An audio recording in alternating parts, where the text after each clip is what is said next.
How do you explain when things don't go as we assume? Or better, how do you explain when others are able to achieve things that seem to defy all of the assumptions? For example, why is Apple so innovative? Year after year after year after year, they're more innovative than all their competition. And yet, they're just a computer company. They're just like everyone else. They have the same access to the same talent, the same agencies, the same consultants, the same media. Then why is it that they seem to have something different? Why is it that Martin Luther King led the civil rights movement? He wasn't the only man who suffered in a pre-civil rights America, and he certainly wasn't the only great orator of the day. Why him? And why is it that the Wright brothers were able to figure out controlled powered manned flight when there were certainly other teams who were better qualified, better funded, and they didn't achieve powered manned flight, and the Wright brothers beat them to it? There's something else at play here. About 3.5 years ago, I made a discovery, and this discovery profoundly changed my view on how I thought the world worked, and it even profoundly changed the way in which I operate in it. As it turns out, there's a pattern. As it turns out, all the great and inspiring leaders and organizations in the world, whether it's Apple or Martin Luther King or the Wright brothers, they all think, act, and communicate the exact same way, and it's the complete opposite to everyone else. All I did was codify it. And it's probably the world's simplest idea. I call it the golden circle.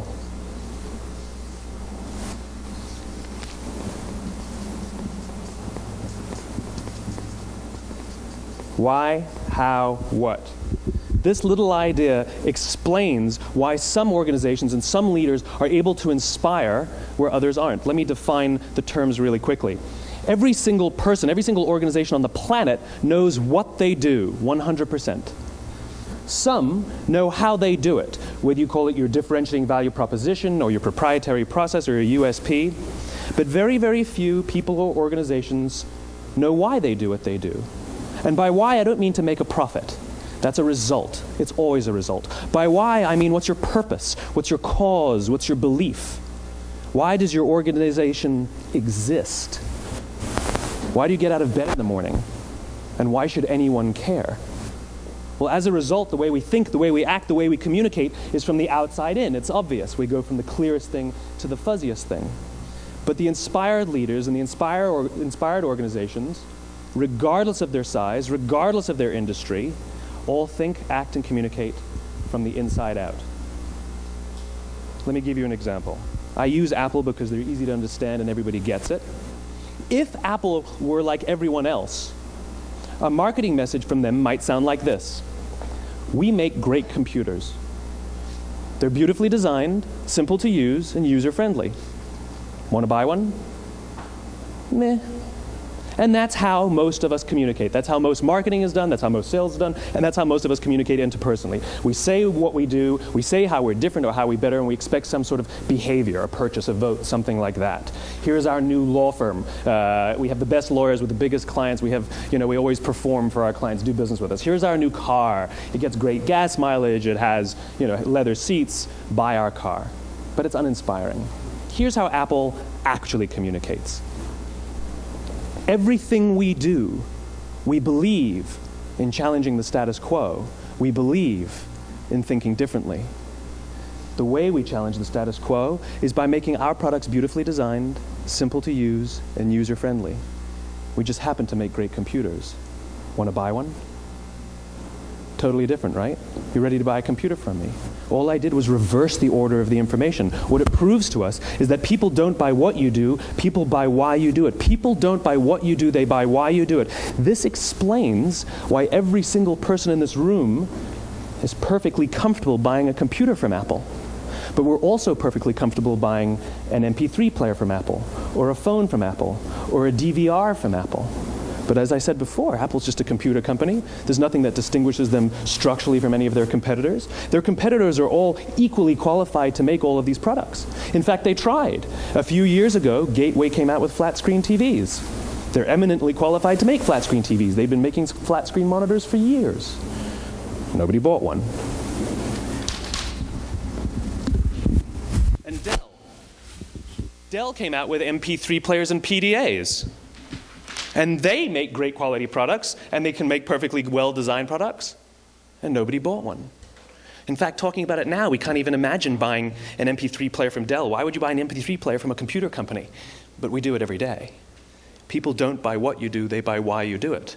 The goal is not to do business with everybody who needs what you have. The goal is to do business with people who believe what you believe. Here's the best part. None of what I'm telling you is my opinion. It's all grounded in the tenets of biology, not psychology, biology. If you look at a cross-section of the human brain, looking from the top down, what you see is the human brain is actually broken into 3 major components that correlate perfectly with the golden circle. Our newest brain, our Homo sapien brain, our neocortex, corresponds with the what level. The neocortex is responsible for all of our rational and analytical thought and language. The middle 2 sections make up our limbic brains, and our limbic brains are responsible for all of our feelings, like trust and loyalty. It's also responsible for all human behavior, all decision-making, and it has no capacity for language. In other words, when we communicate from the outside in, yes, people can understand vast amounts of complicated information like features and benefits and facts and figures. It just doesn't drive behavior. When we communicate from the inside out, we're talking directly to the part of the brain that controls behavior, and then we allow people to rationalize it with the tangible things we say and do. This is where gut decisions come from. You know, sometimes you can give somebody all the facts and your figures, and they say, I know what all the facts and details say, but it just doesn't feel right. Why would we use that verb? It doesn't feel right. Because the part of the brain that controls decision-making doesn't control language. And the best we can muster up is, I don't know, it just doesn't feel right. Or sometimes you say you're leading with your heart or you're leading with your soul. Well, I hate to break it to you, those aren't other body parts controlling your behavior. It's all happening here in your limbic brain, the part of the brain that controls decision-making and not language. But if you don't know why you do what you do, and people respond to why you do what you do, then how will you ever get people to vote for you or buy something from you, or more importantly, be loyal and want to be a part of what it is that you do? Again, the goal is not just to sell people who need what you have. The goal is to sell to people who believe what you believe. The goal is not just to hire people who need a job. It's to hire people who believe what you believe. I always say that, you know, there's, if you hire people just because they can do a job, they'll work for your money. But if you hire people who believe what you believe, they work for you with blood and sweat and tears. And nowhere else is there a better example of this than with the Wright brothers. Most people don't know about Samuel Pierpont Langley. And back in the early 20th century, the pursuit of powered man flight was like the .com of the day. Everybody was trying it. And Samuel Pierpont Langley had what we assume to be the recipe for success. I mean, even now, you ask people, why did your product or why did your company fail? And people always give you the same permutation of the same 3 things. Undercapitalized, the wrong people, bad market conditions. It's always the same 3 things. So let's explore that. Samuel Pierpont Langley was given $50,000 by the War Department to figure out this flying machine. Money was no problem. He held a seat at Harvard and worked at the Smithsonian and was extremely well connected. He knew all the big minds of the day. He hired the best minds money could find, and the market conditions were fantastic. The New York Times followed him around everywhere, and everyone was rooting for Langley. And how come we've never heard of Samuel Pierpont Langley? A few hundred miles away in Dayton, Ohio, Orville and Wilbur Wright. They had none of what we consider to be the recipe for success. They had no money. They paid for their dream with the proceeds from their bicycle shop. Not a single person on the Wright brothers' team had a college education, not even Orville or Wilbur. And the New York Times followed them around nowhere. The difference was Orville and Wilbur were driven by a cause, by a purpose, by a belief. They believed that if they could figure out this flying machine, it'll change the course of the world. Samuel Pierpont Langley was different. He wanted to be rich, and he wanted to be famous. He was in pursuit of the result. He was in pursuit of the riches. And lo and behold, look what happened. The people who believed in the Wright brothers' dream worked with them with blood and sweat and tears. The others just worked for the paycheck. And they tell stories of how every time the Wright brothers went out, they would have to take 5 sets of parts because that's how many times they would crash before they came in for supper. And eventually, on December 17th, 1903, the Wright brothers took flight. And no one was there to even experience it. We found out about it a few days later. And further proof that Langley was motivated by the wrong thing, the day the Wright brothers took flight, he quit. He could have said, "That's an amazing discovery, guys, and I will improve upon your technology." But he didn't. He wasn't first. He didn't get rich. He didn't get famous. So he quit. People don't buy what you do, they buy why you do it. And if you talk about what you believe, you will attract those who believe what you believe. Well, why is it important to attract those who believe what you believe?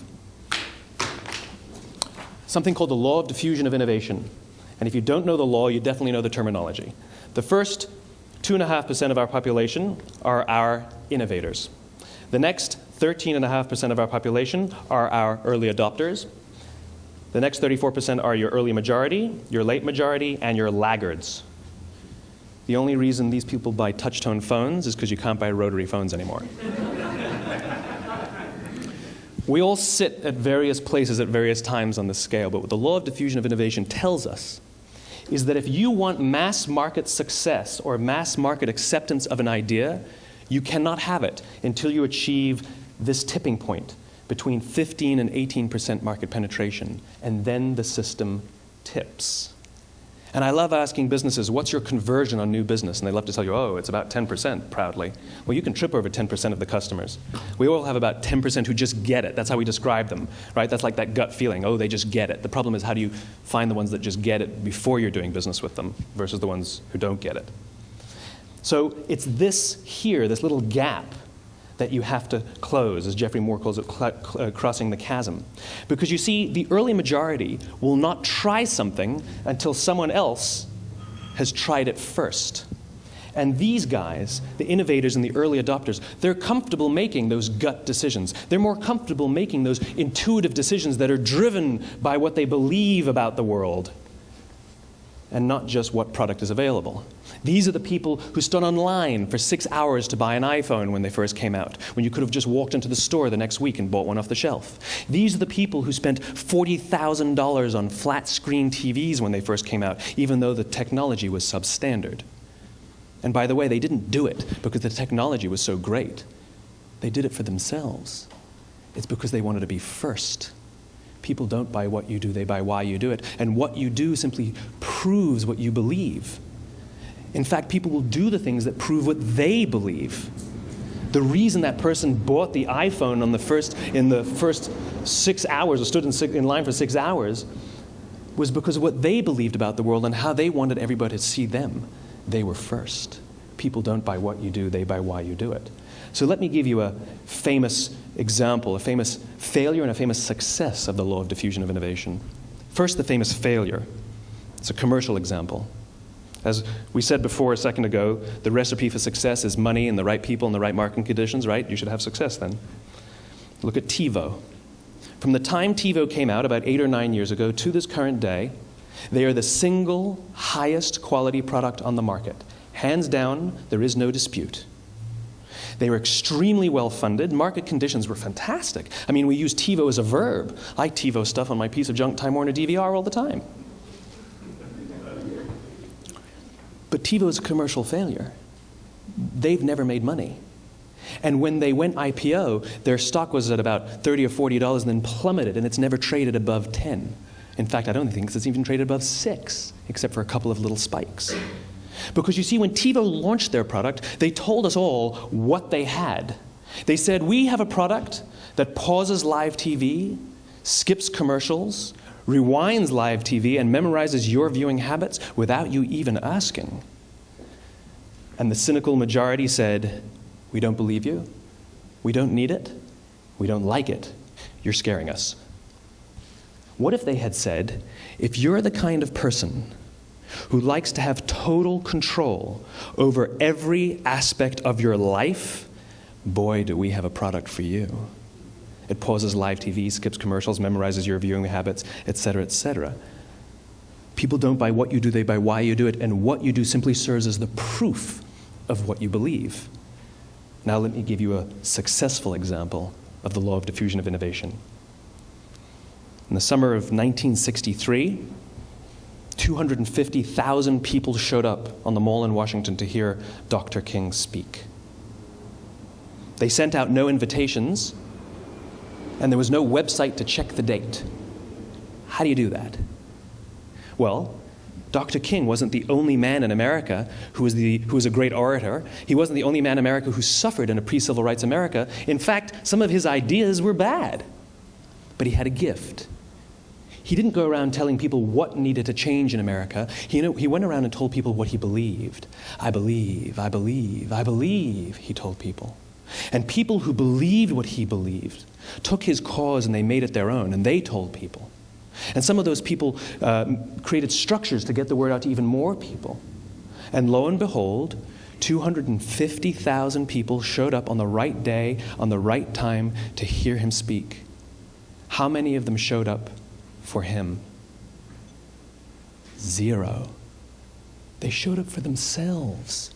It's what they believed about America that got them to travel on a bus for 8 hours to stand in the sun in Washington in the middle of August.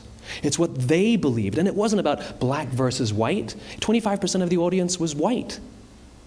Dr. King believed that there are 2 types of laws in this world, those that are made by a higher authority and those that are made by man. And not until all the laws that are made by man are consistent with the laws that are made by the higher authority will we live in a just world. It just so happens that the civil rights movement was the perfect thing to help him bring his cause to life. We followed him not for him, but for ourselves. And by the way, he gave the I have a dream speech, not the I have a plan speech. Listen to politicians now with their comprehensive 12-point plans. They're not inspiring anybody. Because there are leaders and there are those who lead. Leaders hold a position of power or authority, but those who lead inspire us. Whether they're individuals or organizations, we follow those who lead, not because we have to, but because we want to. We follow those who lead, not for them, but for ourselves. And it's those who start with why that have the ability to inspire those around them or find others who inspire them. Thank you very much.